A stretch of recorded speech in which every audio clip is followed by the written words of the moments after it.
Man has been traveling from time immemorial on the ocean of consciousness as though beckoned by some mysterious light on some distant horizon. Man's earliest, as well as his ultimate and highest preoccupation, has been his quest after God, perfection, truth, bliss, and immortality. But how is man to realize them? The India of bygone days knew the answer. This knowledge was cultivated in the ashrams of ancient India under the guidance of great seers. Brave were the boys brought up in the ashrams. Who does not know the story of the young Nachiketa, who challenged the god of death to reveal the mysteries of immortality? In fact, the true India can never be imagined without her ashrams. Even the country is believed to have derived her name, Bharat, from Bharat, the legendary prince brought up in the ashram. Thousands of years have passed since then. Gigantic material achievements, devoid of an adequately superior consciousness to support them, have led man to the verge of destruction.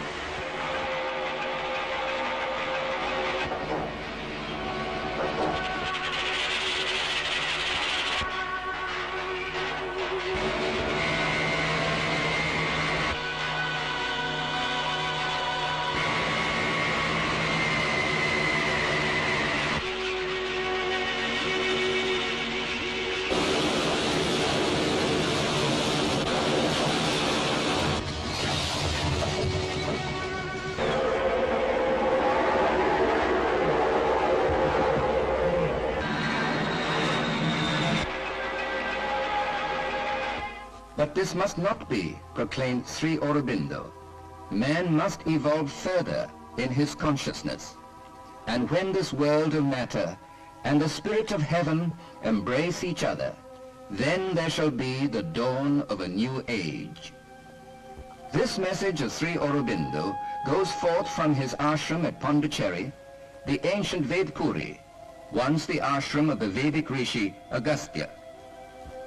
Obeying an inner command, Sri Aurobindo came over to Pondicherry in 1910, when he was at the zenith of his political glory.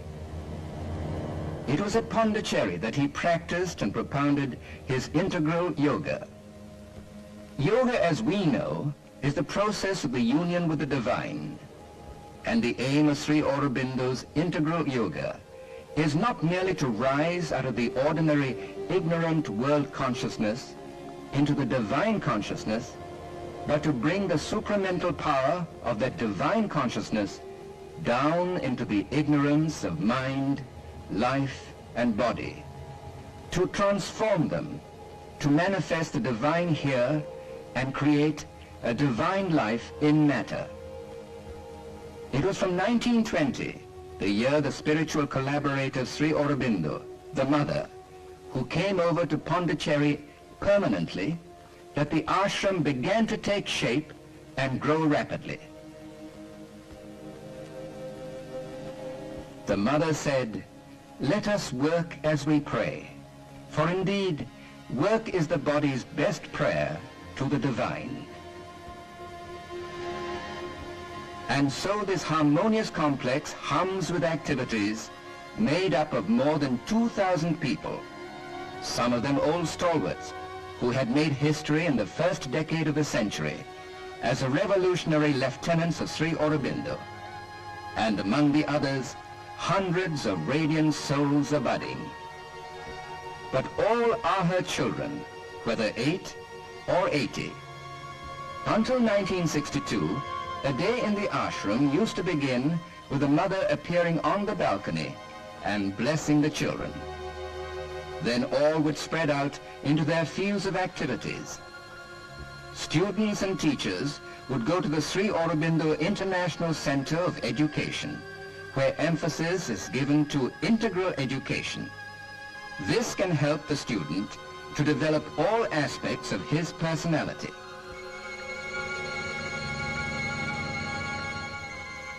The body being the basis of our being, special emphasis is given to physical culture.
the Department of Physical Education not only formulates collective exercises on the basis of a synthesis of Eastern and Western methods, but it also prescribes to each individual exercises best suited to him.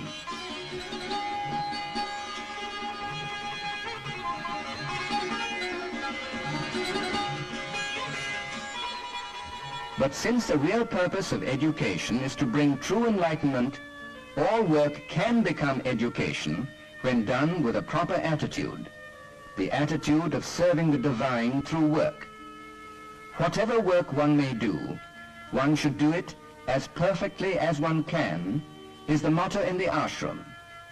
For work becomes yoga when one offers it to the divine and seeks his own perfection through it. There is no hierarchy among the ashramites.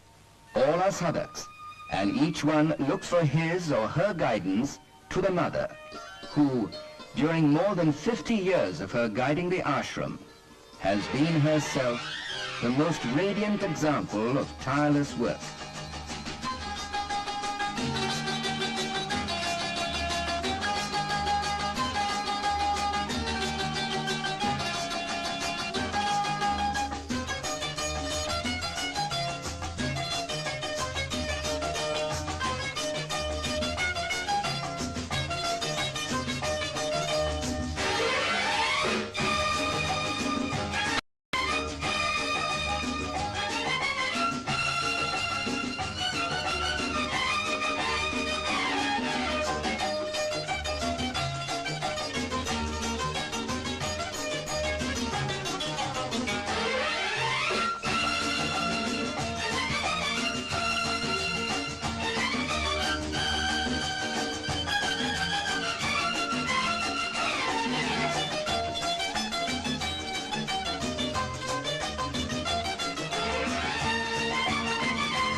The products of the various departments of the ashram are in great demand in the outside world.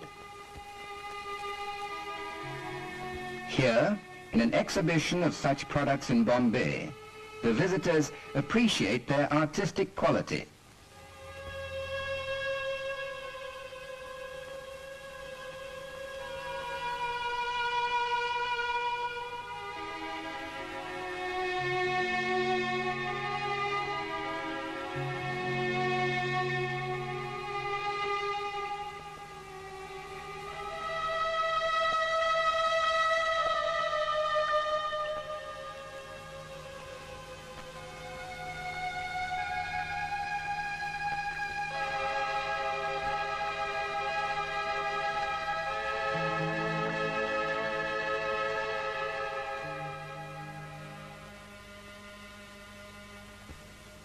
Twice every week, there is a collective meditation, but each one has his own time for meditating near the samadhi of Sri Aurobindo or elsewhere.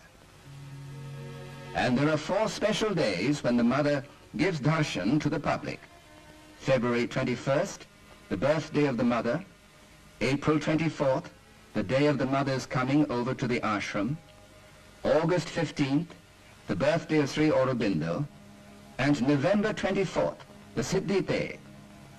On these days, often thousands of devotees join the ashramites in meditation around the master's samadhi. During his lifetime, Sri Aurobindo and the mother both used to bless the devotees who filed past them on these 4 days.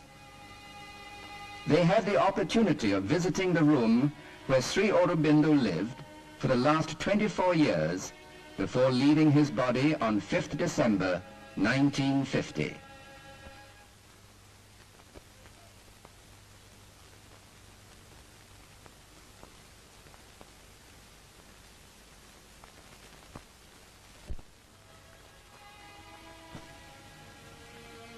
we see the mother appearing on the balcony of her room on a darshan day.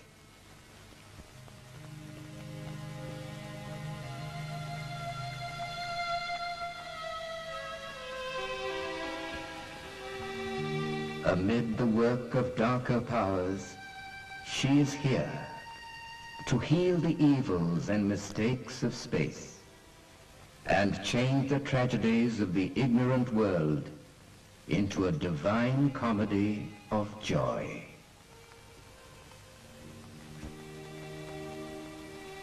I am peace that steals into man's war-torn breast. I am charity with the kindly hands that bless. I am silence mid the noisy tramp of life.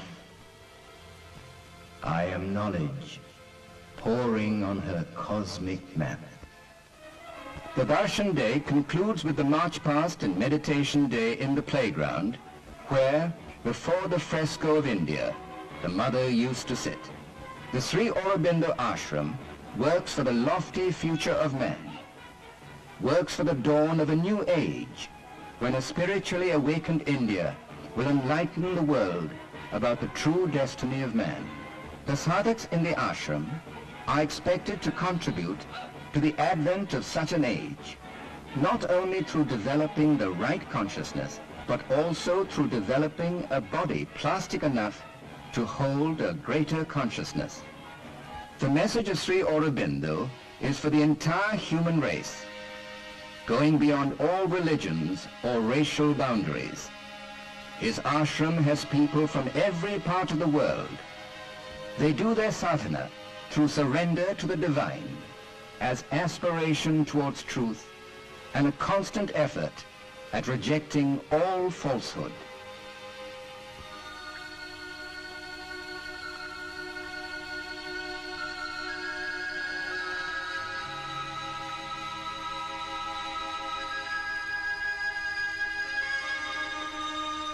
As the message of Sri Aurobindo and the Mother is spreading around centers to study their vision, branches of the Sri Aurobindo Society are opening up at many places in India and abroad. We see the rousing reception given to the relics of Sri Aurobindo when they were taken to be enshrined at 2 such centers in Orissa.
The international township of Auroville, near Pondicherry, is a bold experiment in giving shape to Sri Aurobindo's ideals of human unity and the advent of a new future for humanity.